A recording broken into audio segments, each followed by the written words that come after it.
Hey everyone, welcome back. In today's world, over 60% of purchasing decisions are made before a prospect even talks to sales. That's right. The empowered buyer is out there doing their research, so we really need to be on top of our game. Absolutely. And to help us navigate this new world, we're diving into 7 audiobooks curated by the sales experts. These books are packed with timeless strategies for sales success, whether you're leading a team or even running an entire organization. Okay, let's break it down.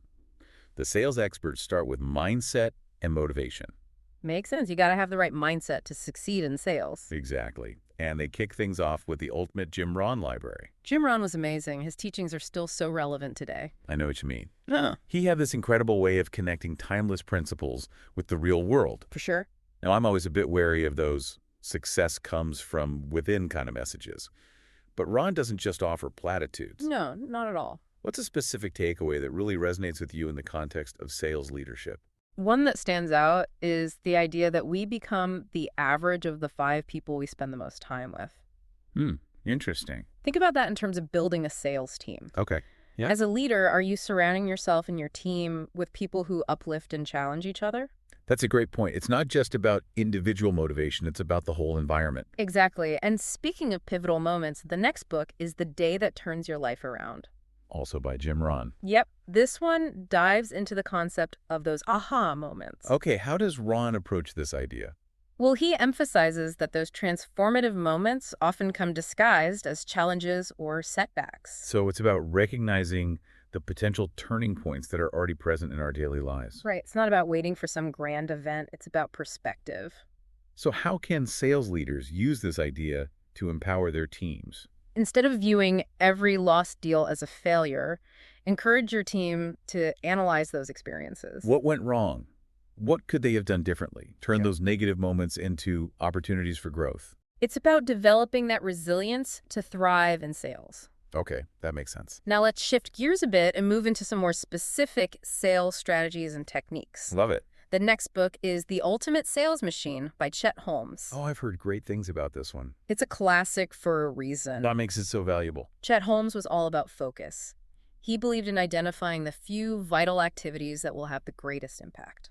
Okay, so instead of trying to do everything, we should pour all our energy into those key areas. Exactly. That makes sense. Yeah. But focusing on just a few key areas can be daunting. It takes discipline, but the results can be remarkable. So we're talking about a fundamental shift in how we approach sales and marketing. And even management. It's about aligning everyone around a shared vision. You got it. And speaking of focus, let's talk about the empowered buyer. That's where inbound marketing comes in. Okay, yeah, this book digs into how the internet has changed everything. Right. It's a whole new ballgame. It's not about pushing our message out there anymore. We need to create valuable content that attracts our ideal customers. Inbound marketing really emphasizes the buyer's journey. It's not linear anymore, is it? Nope. Buyers are all over the place. Getting information from different sources. And forming their own conclusions. So we need to be present where they're offering insights and building trust. That's the key. Sounds like a lot of work, though. It can be, but it's worth it. So it's about attracting customers rather than chasing them down. A big shift for a lot of sales teams.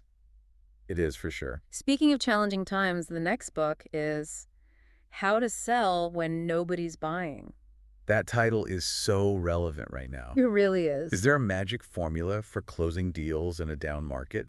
Well, no magic bullet, but it does offer a practical approach. Okay. One key takeaway is understanding your customer's needs. Especially when budgets are tight. Exactly. You need to articulate the value you offer. Show them how you can solve their problems. It's about connecting with those emotional drivers, Because people need to feel confident in their decisions. especially in tough times. Okay, that makes sense. The book also talks about building strong relationships. And providing great customer service. When people are hesitant to spend, trust is everything. So true.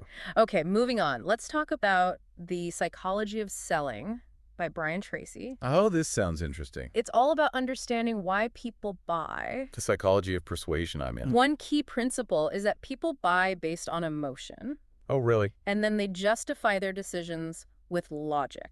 So we need to connect with their emotions. Their desires, their fears, their aspirations. Powerful stuff, but how do you actually do that? The book has some great techniques for building rapport and asking the right questions. Okay. I can see how that would be helpful. It also talks about overcoming the fear of rejection. Which is huge in sales. Absolutely. Now, for our last book, we're going to explore direct marketing. Direct marketing. Yeah, Dan Kennedy's No BS Direct Marketing. Okay. I'm not as familiar with that. Well, Dan Kennedy is a master of getting a response from his audience.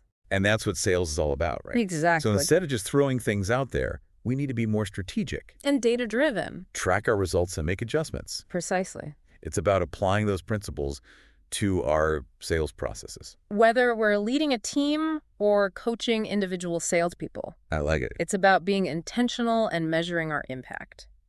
This has been a great discussion. Lots of valuable insights from the sales experts. They really curated a diverse list of books. Each one offers a unique perspective on sales success. We've learned about mindset strategies, techniques. It's clear that sales leadership is about more than just closing deals. It's about inspiring teams and adapting to the market.